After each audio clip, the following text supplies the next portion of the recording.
அவர் ஏன் உட்காந்துருக்காரு கூட? சார் அவர் நான் ஹெல்ப்புக்காக கூப்பிட்டேன். அவர் ஏன் கூப்பிடுறீங்க? இல்ல அவரு என்ன கட்சி?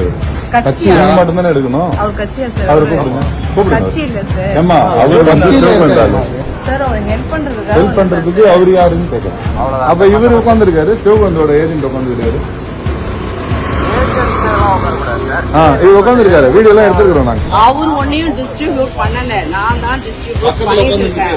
அவர் ஒன்னையும் டிஸ்ட்ரிபியூட் பண்ணல, நான் தான் டிஸ்ட்ரிபியூட் பண்ணிட்டு இருக்கேன். அவர் ஒன்னையும் டிஸ்ட்ரிபியூட் பண்ணல, நான் தான் டிஸ்ட்ரிபியூட் பண்ணிட்டு இருக்கேன். அவரு ஏன் கூப்பிடுறீங்க?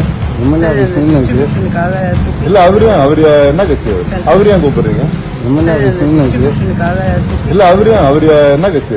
நான் ஒரு எம்எல்ஏ, ஏன் முன்னாடியே இப்படி ஒரு விஷயம் நடக்குதா? வீடியோ எடுத்தபடி பெண் அதிகாரியிடம் அடுத்தடுத்த கேள்விகளை எழுப்பிய எம்எல்ஏ. சார் இவங்க வாலண்டியரா அவர் வந்து நான் கூப்பிட்டேன், ஹெல்ப் பண்றேன்னு சொன்னாரு. அவர் ஒன்னையும் டிஸ்ட்ரிபியூட் பண்ணல, நான் தான் டிஸ்ட்ரிபியூட் பண்ணிட்டு இருக்கேன்.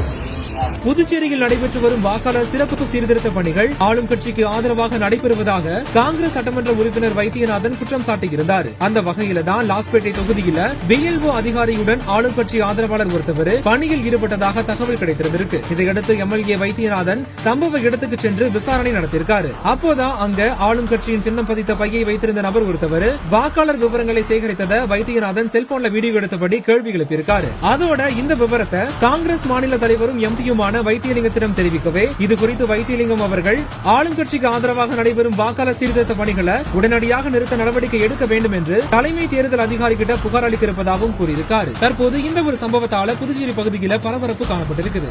MCR Pure Cotton Club, formals and casual shirts.